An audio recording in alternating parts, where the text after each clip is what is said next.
Friends, last video में हम लोगों ने 5 क्वेश्चन देखे थे और इस वीडियो में भी हम क्वेश्चन देखने वाले हैं। उम्मीद करता हूं कि आप लोग को थोड़ी बहुत चीज़ें समझ में आ रही होंगी और अगर किसी भी पॉइंट पे आपको कन्फ्यूज़न है तो आप ज़रूर कमेंट करिएगा, उस पर हम लोग डिटेल में बात करेंगे। सो बिना लेट किए हुए इस वीडियो को स्टार्ट करते हैं और जो क्वेश्चन नंबर 6 है या 6वां नंबर का, उसको देखते हैं। क्वेश्चन है कि ब्यूरीन किस काल का प्रतीक है। ये पूछ रहे हैं कि जो ब्यूरीन स्टोन टूल है वो किस पीरियड से बिलोंग करता है। मोटा मोटा यही पूछ रहे हैं, ठीक है। ऑप्शन आपका है ए मिडल पैलेolithic, जिसे हिंदी में कहते हैं मध्य पूर्व पाषाण काल। ऑप्शन बी आपका अपर पैलेolithic, जिसे कहते हैं उच्च पूर्व पाषाण काल। ऑप्शन सी है आपका मेसोलिथिक, जिसे कहते हैं मध्य पाषाण काल। ऑप्शन डी है आपका नियोलिथिक, जिसे कहते हैं नव पाषाण काल। ठीक है, ये आपका रहा पूरा क्वेश्चन। तो अभी आपको 2 पॉइंट नोट करने हैं। इसमें जो है ना, इसका जो करेक्ट आंसर है वो आपका है अपर पैलेolithic, ठीक है, जिसे हम कहते हैं उच्च पूर्व पाषाण काल। तो आपको ध्यान रखना है कि इस पीरियड में ब्लेड एंड ब्यूरीन कल्चर के नाम से भी जाना जाता है उच्च पूर्व पाषाण काल, जिसे हम कहते हैं अपर पैलेolithic, ब्लेड एंड ब्यूरीन कल्चर। तो आपका ये करेक्ट आंसर है। ओके, तो अभी इसमें आपको क्या जानना है, इस क्वेश्चन से आपको 5 क्वेश्चन बनाने हैं। जैसे आपको जो पहला क्वेश्चन, ये आपको पता करना है कि जो लोअर पैलेolithic है उसमें कौन कौन से टूल यूज़ किए गए। फिर आपका अपर पैलेolithic में, मिडिल पैलेolithic में, मेसोलिथिक में, नियोलिथिक में, इस तरीके से आपको 5 पीरियड के जो स्टोन टूल हैं वो आपको जानने अनिवार्य है, मतलब इम्पोर्टेंट है।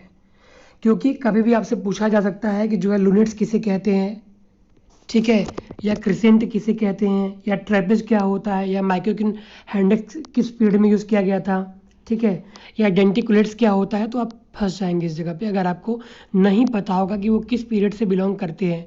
और कभी कभी जो है क्रोनोलॉजी लगाने के लिए भी आ जाता है।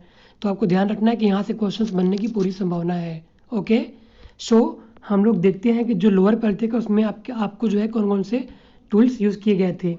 तो लोअर पैलेolithic में आपको याद रखना है कि लोअर पैलेolithic में आपका चॉपर, चॉपिंग, हैंडेक्स एंड क्लीवर, ये 4 स्टोन टूल मुख्यतः यूज़ किए गए थे, जिनमें चॉपर जो है आपका सबसे अर्लीस्ट है। ये आपको ध्यान रखना है, चॉपर सबसे अर्लीस्ट है, क्योंकि चॉपर आपने देखा होगा इस शेप में चॉपर होता है, ठीक है, ऐसे ही कुछ होता है, जो कि बड़ा सा स्टोन तोड़ने के बाद जो बनता है, तो इस तरीके से चॉपर इतना भाग होता है, ठीक है। तो चॉपर आपका सबसे अर्लीस्ट होता है। क्यों अर्लीस्ट है? क्योंकि वो सबसे पहले बनाया गया स्टोन टूल है। क्योंकि जब भी आप किसी पत्थर को तोड़ते हैं तो चॉपर जैसा शेप ले लेता है, थोड़ा बहुत उसमें आप मेहनत कर लेते, चॉपर बन जाता है। तो चॉपर आपका ज़्यादा ईजी बनता है।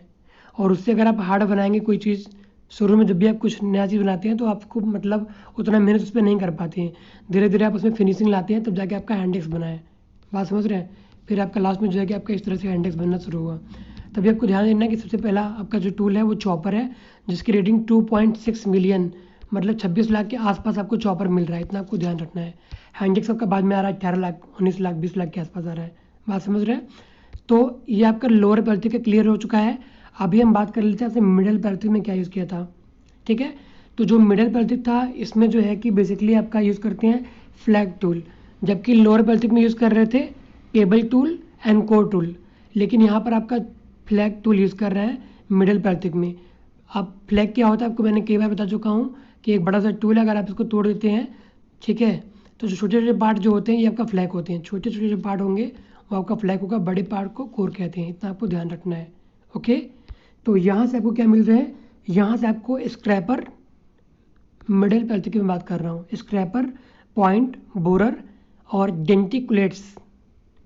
इसके बाद आपको माइक्रोक्यून हैंडेक्स, जो कि अर्ली मिडिल पैलेolithic से बिलोंग करता है, ठीक है। और जो माइक्रोक्यून है वो साइट का नाम है, जिसकी डेटिंग है 1,60,000 से लेकर के 60,000 साल। इतना आपको ध्यान रखना है। ये सब मिडिल पैलेolithic के इंपॉर्टेंट टूल्स हैं। अब आपसे बात करने वाले हैं अपर पैलेolithic के बारे में, कि जो अपर पैलेolithic है इस समय कौन कौन से टूल यूज़ किए गए हैं। देखिए, अभी आप उनके कार्य प्रणाली के बारे में मत चक्कर में पड़िए कि वो किस काम में आते थे, क्या होता था, उसके बारे में मैं कभी एक वीडियो अलग से बनाऊंगा। तो अभी बस आप उनको नोट करिए कि जो टूल्स जिस पीरियड से बिलोंग करते हैं। ओके, तो अपर पैलेolithic की बात कर लेते हैं। अपर पैलेolithic में जो है कि आपका blade, ब्यूरीन, borer, bone tool, harpoon, fish hook, needle और स्पीयर थ्रोअर, इतना आपको ध्यान रखना है। मोटा मोटा इतना टूल्स आपका जो है कि अपर पैलेolithic से बिलोंग करता है। आई होप कि आपका लोअर पैलेolithic, मिडिल पैलेolithic और अपर पैलेolithic तीनों के टूल्स क्लियर हो चुके हैं। आपके माइंड में भी क्लियर होना चाहिए, प्लस आपके कॉपी में भी, ठीक है। इसके बाद आपके पास जो ऑप्शन सी है मेसोलिथिक। मेसोलिथिक में कौन कौन से टूल यूज़ किए गए? तो इस वक्त आपको पता है कि माइक्रोलिथ, मेसोलिथिक टाइम पीरियड में आपका माइक्रोलिथ यूज़ किया गया। कभी कभी पूछ देते हैं कि जो सूक्ष्म पाषाण उपकरण होते हैं वो किस पीरियड से बिलोंग करते हैं, या माइक्रोलिथ का संबंध किससे है, तो वो आपका मेसोलिथिक से है। और मेसोलिथिक पीरियड में आपका जियोमेट्रिक मतलब टूल्स यूज़ किए गए हैं। बात समझ रहे हैं? जिनमें लूनेट्स है, या क्रिसेंट है, या फिर ट्रायंगल्स, ट्रेपेज और रेक्टेंगुलर, इस शेप के जो है कि जो टूल्स थे वो आपका मेसोलिथिक पीरियड में जो है यूज़ किए गए हैं। इतना आपको जो है ध्यान रखना है मेसोलिथिक पीरियड से। बात समझ रहे हैं? इसके बाद आपका आता है नियोलिथिक। नियोलिथिक में क्या यूज़ किए गए हैं? सेल्ट, एड्स, चीजेल, ग्राइंडिंग और रबिंग स्टोन, सैडन कॉइन, उसके बाद mess head, ring stone, hammer stone, ये सब जो स्टोन टूल है वो आपका नियोलिथिक से यूज़ किए गए हैं। आप इसको राइट डाउन कर लीजिए। एक दिन मैं इस पर पूरा वीडियो लेके आऊँगा अच्छे से, जिसमें मैं आपको बताऊँगा कि वो टूल्स क्या कहाँ पे यूज़ किए गए थे और उनके बारे में डिटेल में हिंदी इंग्लिश दोनों में बात करूँगा। फिलहाल में आप इसको इंग्लिश में ही लिख लीजिए। बात समझ रहे हैं? आई होप कि आपका एक क्वेश्चन क्लियर हो गया।